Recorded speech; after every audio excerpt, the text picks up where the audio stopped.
विशेष मेहमान सबसे पहले परिचय कराऊं आपको पूर्व मुख्य चुनाव आयुक्त ओपी रावत साहब से, जिन्होंने लंबे समय तक चुनाव आयोग का कार्यकाल संभाला है और इनके नेतृत्व में चुनाव आयोग में कई सारे बदलाव भी हुए थे। उसके अलावा हमारे साथ जुड़े हैं वरिष्ठ पत्रकार हर्षवर्धन त्रिपाठी जी, साथ में जुड़ेंगे कुछ ही देर में सत्य हिंदी के फाउंडर आशुतोष जी, सज्जन कुमार सिंह भी जुड़ेंगे जो कि राजनीतिक विश्लेषक हैं, और अम्बेडकर यूनिवर्सिटी के प्रोफेसर अभय दुबे साहब हमारे साथ जुड़ चुके हैं। आप सही मेहमानों का बहुत बहुत स्वागत हमारे शो में। शुरुआत में ओपी रावत साहब आपसे करना चाहूँगा। मैं इस विवाद में फिलहाल आपके पास नहीं जा रहा हूँ कि ये करना चाहिए नहीं करना चाहिए, क्यों करना चाहिए। मैं पूर्व चुनाव आयुक्त होने के नाते आपसे एक सवाल पूछना ये चाहूँगा कि ये बिल्कुल साफ है, हर कोई समझ चुका है कि वोट डालने का अधिकार उसी को है जो भारत का नागरिक हो, लेकिन चुनाव आयोग कैसे तय करता है कि ये भारत का नागरिक है, ये भारत का नागरिक नहीं है?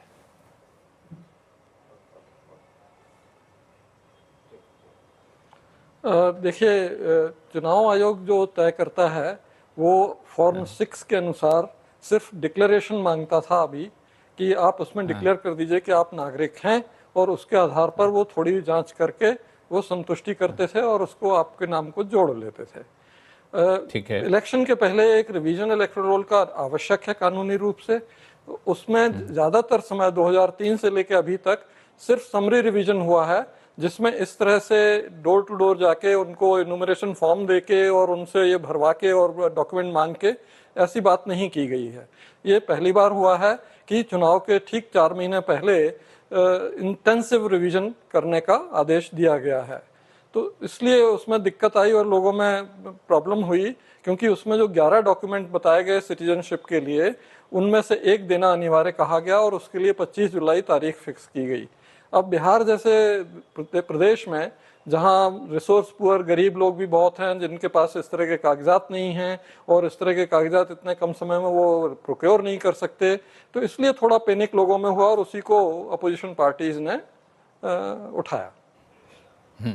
अब ये चीज़ बताइए, चूंकि पहले होता था कि फॉर्म दीजिए, सेल्फ डिक्लेरेशन दीजिए, चुनाव आयोग अपने हिसाब से छानबीन करता था, फिर आपका नाम उसमें शामिल करता था अगर आप योग्य पाए जाते थे। अब ये 11 डॉक्यूमेंट में से कोई एक डॉक्यूमेंट आपको देना है। तो आपको लगता है कि इस 11 डॉक्यूमेंट की लिस्ट में से आधार को बाहर रखना सही है?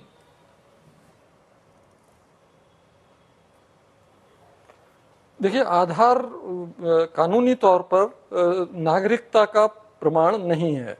आधार जो है वो सिर्फ आपकी पहचान, आप वहाँ सामान्य रूप से निवास करते हैं, और आपका जन्म वर्ष ये प्रमाण करता है, और इसी के लिए उसका उपयोग होता है, जो नो योर कस्टमर, KYC वगैरह इस सब में यूज होता है। लेकिन नागरिकता उसमें नहीं जांची जाती और इसलिए वो नागरिकता का प्रमाण नहीं है। लेकिन आज माननीय सुप्रीम कोर्ट ने कहा है कि आधार के साथ साथ राशन कार्ड और दूसरी चीजों को देखकर इलेक्शन कमीशन उस पर विचार करे, ताकि ये जो पैनिक हुआ है, ये जो लोगों में समस्या उठी है, इसका समाधान हो सके। लेकिन जो बाकी 11 डॉक्यूमेंट जो कहे हैं, चाहे बर्थ सर्टिफिकेट हो, चाहे मैट्रिकुलेशन का सर्टिफिकेट हो, चाहे कास्ट सर्टिफिकेट हो, ये सब भी तो नागरिकता का प्रमाण नहीं है। लेकिन ये इसको तो आप मान रहे हैं। हाँ, नहीं, नागरिकता प्रमाणित कैसे होती है कि आपका जन्म वहां हुआ हो उस देश में, तो नागरिकता प्रमाणित हो जाती है। तो आपके बर्थ सर्टिफिकेट में लिखा होगा कि आप किस जगह पैदा हुए हैं, तो उससे प्रमाणित हो जाता है। इसी तरह से जो हाई स्कूल का सर्टिफिकेट होता है, उसमें आपकी जन्म तिथि, जन्म स्थान वगैरह मिल जाता है, तो उससे भी पता लग जाता है। और इलेक्शन कमीशन जो है वो वहाँ के बर्थ एंड डेथ रजिस्टर से चेक करके संतुष्टि कर सकती है कि आप वहीं के पैदाइश हो और वहीं के सिटीजन हो। तो इस तरह से जो भी डॉक्यूमेंट उन्होंने बताए हैं, उनसे नागरिकता का कहीं ना कहीं से जुड़ाव होने से ये प्रमाणित हो जाता है। उस लिस्ट, लेकिन और भी बहुत से डॉक्यूमेंट्स हो सकते हैं, हाँ, जिनसे वो प्रमाणित कर सकते हैं। उस लिस्ट में 10वें नंबर पे एक नाम है डॉक्यूमेंट का, लैंड और हाउस अलॉटमेंट सर्टिफिकेट। अब लैंड और हाउस अलॉटमेंट सर्टिफिकेट जो है वो तो आप आधार से भी पा सकते हैं। घर के रजिस्ट्री कराने जाएंगे, आधार मांगेगा आपसे, अच्छा आधार है, चलिए आप XYZ हैं, आपको सर्टिफिकेट दिया था हाउस अलॉटमेंट, उसके आधार पर आप दे रहे हैं, लेकिन आधार के आधार पर नहीं दे रहे हैं। इससे लोग करें, कई सारे डॉक्यूमेंट ऐसे आप मान रहे हैं जो आधार के आधार पर बन जाता है, लेकिन आधार को आप नहीं मान रहे हैं। क्योंकि आधार बेसिकली मैंने आपको जैसे बताया ना कि वो सिटीजनशिप का प्रमाण नहीं है, लेकिन जैसे लैंड और हाउस अलॉटमेंट में सारी जांच जो रेवेन्यू अथॉरिटीज हैं वो करती हैं। वो किसी भी विदेशी आदमी को ना तो लैंड अलॉट करेंगी ना हाउस अलॉट करेंगी, ये पहले से तय है, क्योंकि बाहरी नागरिक तो खरीद ही नहीं सकता, यहाँ ले ही नहीं सकता। तो इस तरह से इलेक्शन कमीशन ने ऐसे सुझाव दिए हैं, ऐसे डॉक्यूमेंट सुझाए हैं जिनमें कहीं ना कहीं नागरिकता का कनेक्शन है। लेकिन उसके अलावा भी और हो सकते हैं, जैसे मान लीजिए आपके पेरेंट्स का 2003 की वोटर लिस्ट में नाम है, इसका मतलब वो नागरिक हैं, प्रमाणित है। अब आप अगर ये भी कनेक्शन वाला कोई डॉक्यूमेंट दे दें कि आप उनके पुत्र या पुत्री हैं, तो नागरिकता प्रमाणित है आपकी। अब सेकंड लास्ट क्वेश्चन आपसे पूछूंगा, फिर हमारे पैनलिस्ट हैं उनके पास जाऊंगा, वो कुछ आपसे पूछना चाहेंगे तो पूछेंगे कि आपको क्या लगता है कि ये जो समय अवधि चुना गया है, समय जो चुना गया है बिहार चुनाव से ठीक 4 महीने पहले, और 1 महीने के भीतर बिहार जैसे राज्य में इस पूरी प्रक्रिया को, इंटेंसिव रिवीजन को अंजाम दे दिया जाएगा, आपको लगता है कि ये प्रैक्टिकल है? चूंकि ये सवाल सुनवाई के दौरान बार बार माननीय जजों ने भी पूछा, आपका अनुभव क्या कहता है? देखिए, हाँ देखिए, जहां तक प्रक्रिया है वो तो पूरी की जा सकती है 3 महीने में, मतलब 26 जून से 30 सितंबर के बीच वो पूरी की जा सकती है। लेकिन इसमें प्रक्रिया पूरी करना ही लक्ष्य नहीं है, इसमें लक्ष्य ये है कि जो भी योग्य वोटर है, जो भी योग्यता हासिल कर चुका है और उसे वोटर होना चाहिए, इलेक्शन कमीशन का दायित्व यह है कि वो छूटे ना। अगर वो उसे कागज नहीं मिले और वो छूट गया तो ये इस पूरी प्रक्रिया की ट्रेवेस्टी होगी कि ये प्रक्रिया जो है गलत समय हुई है और गलत उसमें हुई है, जल्दबाजी में। तो उस हिसाब से देखना चाहिए, और सुप्रीम कोर्ट ने वैसे ही देखा भी है इसको कि आप देखिए, ज्यादा और कागजों को बताइए और ज्यादा सहूलियत दीजिए, और सुप्रीम कोर्ट की मॉनिटरिंग भी एक तरह से हो जाएगी इस पूरी प्रक्रिया की, क्योंकि वो 28 जुलाई को सुनेंगे फिर से। और अब मेरी तरफ से एक आखिरी सवाल आपसे ये है कि मान लिया जाए जिसका नाम लिस्ट में है, वोटर लिस्ट में पहले से है, और आप पाते हैं उसके पास दस्तावेज नहीं है और उसको वोटर लिस्ट से हटाने की बात आप कर रहे हैं, मान लीजिए चुनाव आयोग कर रहा है, हटाने की प्रक्रिया क्या होती है? नेचुरल जस्टिस क्या कहता है अब आपके चुनाव आयोग के नियमों के मुताबिक? हाँ, वो बहुत इंपॉर्टेंट सवाल आपने पूछा है, क्योंकि ये जो बीच में चेंज आया था कि आपके चीफ इलेक्टोरल ऑफिसर बिहार ने एक विज्ञापन निकाला था संडे को, उसमें ये कहा था कि भाई आप अपने न्यूमरेशन फॉर्म दस्तखत करके जमा कर दो, भले ही आपके डॉक्यूमेंट ना हो तो भी जमा कर दो। तो वो इसलिए सामने आया क्योंकि जो पिटीशन ये सुप्रीम कोर्ट में लगा था उसमें पिटिशनर ने ये कहा कि देखिए लगभग 5 करोड़ वोटर तो उसमें हैं 2003 की मतदाता सूची में, उनको आप सिटीजन मान रहे हो, और बाई कॉन्सिक्वेंस जो बचे हुए 3 करोड़ के लगभग वोटर हैं उनको आप नॉन सिटीजन मान रहे हो कि वो सिटीजन नहीं है, तो आप उनका नाम जो है ड्राफ्ट रोल में कैसे शामिल कर सकते हो जो 1 अगस्त को आपको प्रकाशित करनी है। ये उन्होंने आर्गुमेंट दिया था, तो वो उनको समझ में आया, तो सीईओ ने फिर वो विज्ञापन निकाल दिया कि आप तो इन्यूमरेशन फॉर्म जमा कर दो ताकि आप सबके नाम ड्राफ्ट पब्लिकेशन की वोटर लिस्ट में आ जाएं। अब उसके बाद निकाल देंगे फाइनल के समय, ये मुश्किल हो सकता है, क्योंकि निकालने की प्रक्रिया बिल्कुल पूरी तरह से न्यायिक है कि आपको उसको शो कॉज नोटिस देना होगा, कारण बताने होंगे, और उसको सुनवाई का मौका, उसको प्रूफ देने का मौका ये देना होगा। ये सब करने के बाद ही आप उसके नाम को घटा सकते हैं या हटा सकते हैं।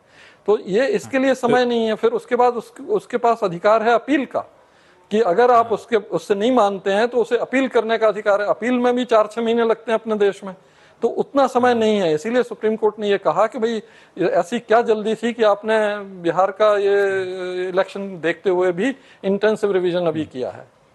हाँ बिल्कुल, ये निकालने की प्रक्रिया को अगर पूरी करेंगे तो तब तक बिहार का चुनाव खत्म हो चुका रहेगा, ये मोटा मोटी मैं समझूँ आपकी बातचीत से। अच्छा, मेरे साथ ओपी रावत साहब, 4 पैनलिस्ट हैं, वो चारों पैनलिस्ट राजनीति, हाँ, चारों पैनलिस्ट जो हैं वो किसी राजनीतिक दल से नहीं जुड़े हुए हैं, सब लोग वरिष्ठ पत्रकार हैं या फिर कहें विशेषज्ञ हैं। मैं चाहूँगा कि इनके मन में कुछ सवाल हैं तो आप उनके सवालों का जवाब दे दीजिए, फिर हम लोग चारों लोग मिलकर अपना डिबेट करेंगे। आपको मैं फ्री कर दूंगा चूँकि मुझे बताया गया कि वो कहीं जाना है। तो 4 जो हमारे पैनलिस्ट उनसे परिचय करा दूँ आपको। वरिष्ठ पत्रकार हैं हर्षवर्धन त्रिपाठी जी, सत्य हिंदी के फाउंडर हैं आशुतोष जी, और काफ़ी दिनों तक पत्रकारिता भी की हैं। राजनीतिक विश्लेषक है सज्जन कुमार सिंह जी, पूरे चुनावी प्रक्रिया को देखते रहे हैं, अंबेडकर यूनिवर्सिटी के प्रोफेसर अभय दुबे साहब हमारे साथ जुड़े हुए हैं। आप सभी चारों मेहमानों से निवेदन ये है कि कोई पॉलिटिकल सवाल ना पूछे रावत जी से, क्योंकि मामला गंभीर है, पॉलिटिकल डिबेट के अलग अलग प्लेटफॉर्म होते हैं, तो जो चुनाव आयुक्त से जुड़े हुए सवाल हैं वो पूछेंगे तो दर्शकों को ज्यादा क्लैरिटी मिलेगी। शुरू करते हैं अभय दुबे साहब आपसे। आपका सवाल ओपी रावत साहब से होगा। रावत साहब, आपने तो बताया है खुद ही अपने वक्तव्य में कि चुनाव आयोग ने जिस समय ये संशोधन शुरू किया है तो उसमें वो समय आपकी निगाह में पूरी तरह सही नहीं है। इसमें समय बहुत कम रह गया है, काफी दिक्कतें आ सकती हैं। लेकिन ये सब बातें तो चुनाव आयुक्त के दिमाग में भी होंगी, तो उन्होंने ऐसा निर्णय क्यों लिया?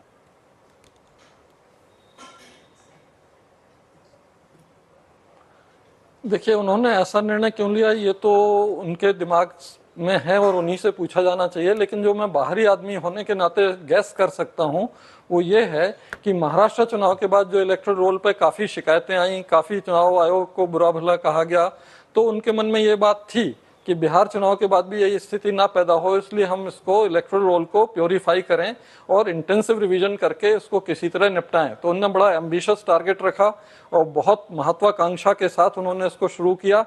धीरे धीरे जो कठिनाइयां आई, धीरे धीरे जो चीजें सामने आई, उसको सामने रखते हुए चुनाव आयोग जो भी सुधार करेगा या जिस तरह से भी उसको एक्सपेडाइट करने की कोशिश करेगा, हमें उसमें भरोसा है, क्योंकि चुनाव मशीनरी जो है वो बड़ी बहुत प्रोफेशनल है अपने देश में और बड़े अच्छी तरीके से संपादित करती है, तो वो कर सकते हैं इसमें। लेकिन क्या है, टाइम इतना कम है कि अगर मान लीजिए 10 लोग निकाल दिए गए कि भाई आप वोटर नहीं हो, अब उन्होंने अपील की, अपील अपने देश में निराकरण 10-15 दिन में या 1 महीने में हो जाए, ऐसा मैंने बहुत कम देखा है, रेयरली।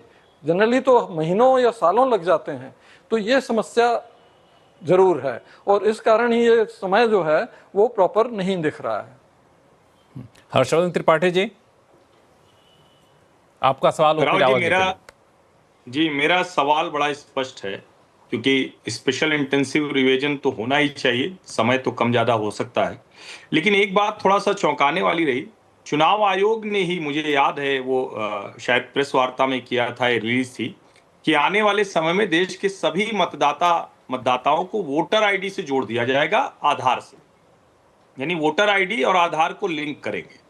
अब जब आपका स्पेशल इंटेंसिव रिवीजन हो रहा है तो आधार को पहचान के तौर पर नहीं मानना, और जबकि सबसे आसान था कि आधार को आप पहचान के तौर पर माने, वहां बायोमेट्रिक है, रेटिना है, सब कुछ है, और उससे आप चेक करें, अगर कोई फ्रॉड है तो उसके खिलाफ भी कार्रवाई करने के लिए होम मिनिस्ट्री की अनुशंसा करें। तो इससे क्यों बचा गया? मतलब ठीक है कि आधार फर्जी बने हैं, लेकिन क्या ये सबसे बेहतर तरीका नहीं होता? क्योंकि दूसरे कागज भी तो फर्जी बन सकते हैं। नहीं, देखिए त्रिपाठी जी, ये आधार को पहचान का प्रमाण तो माना ही जाता है। इसमें जो इंटेंसिव रिवीजन है इसमें पहचान की बात नहीं है, इसमें नागरिकता की बात है कि नागरिकता का प्रमाण चाहिए, और आधार नागरिकता का प्रमाण नहीं है। इनफैक्ट आधार का लिंकिंग जो किया जा रहा था वो जब मैं वहां इलेक्शन कमीशन में था तभी हम लोगों ने शुरू कर दिया था 2015 में, और 30 करोड़ वोटर लिंक भी हो गए थे वॉलंटरीली। लेकिन फिर स्टे आ गया था सुप्रीम कोर्ट का, फिर रुक गई, फिर अभी दोबारा कानून में बदलाव होके फिर लिंकिंग शुरू हो गई। उसका कारण ये था कि जो माइग्रेंट वर्कर्स हैं बिहार के, इधर उधर चले जाते हैं बेचारे फसल कटाई के लिए, और इन चुनाव अगर बीच में हो गए तो वो अपने पोलिंग स्टेशन पर नहीं आ पाते हैं। तो ऐसे जो दूरस्थ चले जाने वाले वोटर हैं, उनको उनकी जहां उनकी नौकरी है, जहां उनका काम है, उसी जगह पोलिंग स्टेशन बना के उनको अगर हम वोटिंग देने का व्यवस्था करें तो वहां पहचान के लिए पोलिंग एजेंट तो हो नहीं सकते, क्योंकि वो तो अपने प्रदेश में ही होंगे। तो ऐसे में आधार से लिंक करा देंगे तो बायोमेट्रिक तरीके से पहचान हो जाएगी और उनसे हम वोट वहां डलवा सकते हैं। तो ये करीब 7 करोड़ जो माइग्रेंट वर्कर्स होते हैं, एनआरआईज होते हैं, जो स्टूडेंट बाहर चले जाते हैं, उनको वोट करने के फैसिलिटेट करने के लिए ही आधार लिंकिंग करी जा रही थी। वो नागरिकता के लिए नहीं की जा रही थी। पहचान का प्रमाण है आधार, लेकिन नागरिकता का नहीं है। नागरिकता का नहीं। आशुतोष जी, कई सारे सवालों का जवाब रावत जी ने दे दिया, आपके मन में कोई सवाल?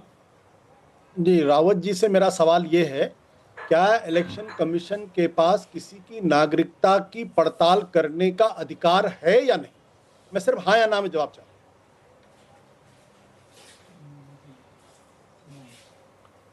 हूं। है, आर्टिकल 326 जो है संविधान का, वो कहता है कि हमने अपने नागरिकों के लिए यूनिवर्सल सफरेज, मतलब सभी लोगों को वोट देने का अधिकार देने का वो किया है जो नागरिक हैं और निर्धारित उम्र से ज्यादा उम्र के हैं। तो अब जब नागरिक हैं लिखा है संविधान में, तो उसको चेक तो करना होगा।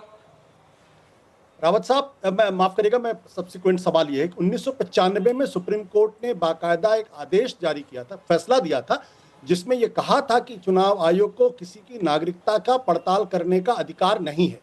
आज भी जो सुप्रीम कोर्ट में सुनवाई हुई, इसमें जस्टिस धूलिया ने स्पष्ट तौर पर कहा है कि नागरिकता की पड़ताल, एग्जामिन करने, परीक्षण करने का अधिकार गृह मंत्रालय के पास है, चुनाव आयोग के पास नहीं है।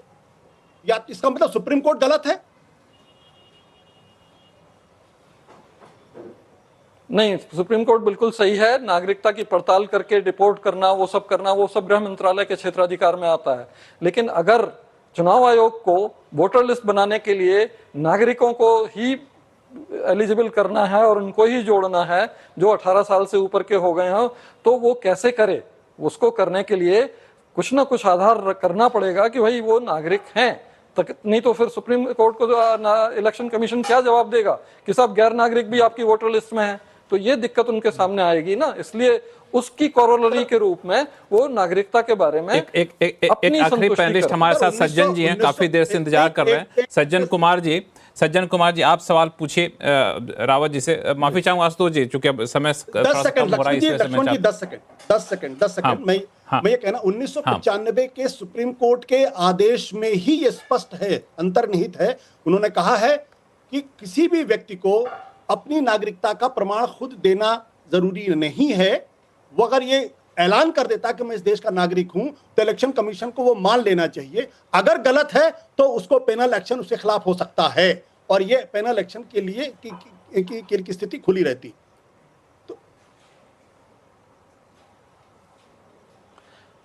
इसीलिए जो फॉर्म 6 है नाम जुड़वाने के लिए, उसमें सिर्फ डिक्लेरेशन मांगा जाता है और कोई प्रमाण नहीं मांगा जाता है। लेकिन जब शिकायतें आती हैं पॉलिटिकल पार्टीज की, वो इलेक्शन कमीशन पर आक्षेप लगता है कि भाई ऐसे ऐसे लोग आ गए हैं, इतने लोग नाम अवैध जुड़ गए हैं, तो उसके लिए इलेक्शन कमीशन जांच कर सकती है और उस जांच के लिए जो भी उन्हें आवश्यक है वो करके अपनी वोटर लिस्ट को प्योरीफाई कर सकती है। नहीं तो वोटर लिस्ट कैसे शुद्ध बनी रहेगी? ठीक है रावत जी, एक सवाल सज्जन जी से ले लेते हैं जो हमारे पैनलिस्ट हैं, फिर हम शो को आगे बढ़ाएंगे। सज्जन जी। सर, मेरा एक छोटा सा सवाल है कि वोटरों का सत्यापन होना चाहिए, इसमें सबकी सहमति है। जो विवाद है वो इस पे है कि क्या फीजिबल है इतने कम अवधि में। आपके अपने अनुभव में पिछले 10-15 साल में टेक्नोलॉजी जो डेटा को हैंडल करने के लिए आए हैं, डेटा एनालिसिस के लिए, हैंडल करने के लिए बिग डेटा को, उसका इलेक्शन कमीशन कितना इस्तेमाल कर रही है? आपको क्या लगता है कि क्या हम उसको पृष्ठभूमि में रख के देखें कि इलेक्शन कमीशन इस तरह का निर्णय ले रहा है कि हम इसे कर पाएंगे और कॉन्फिडेंट दिख रहा है, या आपको लग रहा है कि ये ओवर कॉन्फिडेंस की बात है? नहीं, देखिए, इलेक्शन कमीशन तो टेक्नोलॉजी का तो भरपूर उपयोग करता है और उसके सभी सिस्टम्स जो हैं इतने अच्छे हैं कि विदेशों के लोग भी प्रतिनिधि जब आके देखते हैं तो वो उसकी तारीफ करते हैं। लेकिन यहाँ अकेले उनकी टेक्नोलॉजी, उनके सिस्टम्स और उनकी क्षमता का सवाल नहीं है। उनकी क्षमता है, लेकिन इसमें चूंकि नागरिकों से वो प्रमाण ले रहे हैं, जो उन्होंने 11 डॉक्यूमेंट बताए हैं, तो ये नागरिकों की रिसोर्सफुलनेस की परीक्षा हो रही है, जो कि अपने देश में बहुत मुश्किल है। जो रिसोर्स पुअर हैं, गरीब हैं, वो बेचारे कहाँ से इतनी जल्दी इन डॉक्यूमेंट्स में से एक ले पाएंगे? ये चीज़ प्रारंभिक रूप से शायद नहीं देखी गई और इसी से ये पैनिक शुरू हुआ और इसी से फिर उन्हें रविवार का विज्ञापन निकालना पड़ा कि आप बिना डॉक्यूमेंट के भी अपना इन्यूमरेशन फॉर्म जमा कर सकते हैं। बाकी आप समय जब तक अंतिम प्रकाशन का नहीं आता तब तक आप समय ले सकते हैं और डॉक्यूमेंट उस समय तक दे सकते हैं। लेकिन कई केसेस में ये भी देखा जा रहा है कि वो उस समय तक भी शायद ना मिले, तो बेचारे क्या वो वोट देने से वंचित हो जाएंगे? इसीलिए ये सब बातें हो रही हैं और मुझे उम्मीद है कि इसका सही हल निकलेगा।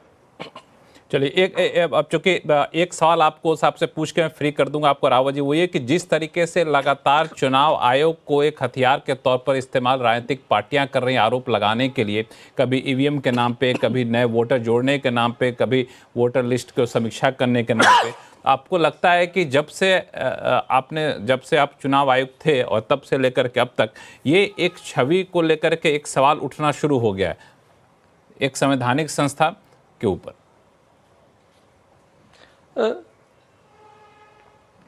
मुझे नहीं लगता, देखिए, क्योंकि चुनाव जो है इसने राजनीतिक द्वंद्व को निराकरण करने के लिए जो युद्ध होते थे, लड़ाइयां होती थी, बड़ी बड़ी वार्स होते थे, उनको रिप्लेस किया है चुनाव ने। ये सबसे शांतिपूर्ण तरीका है राजनीतिक द्वंद्व को तय करने के लिए। तो इसमें अगर इतना सब भी ना हो तो क्या है, मतलब कैसे चलेगा? थोड़ा बहुत खबर भी होनी चाहिए, थोड़ी बहुत नाराजगी भी होनी चाहिए, थोड़ा बहुत इंटरेस्टिंग सा जवाब दिया आपने।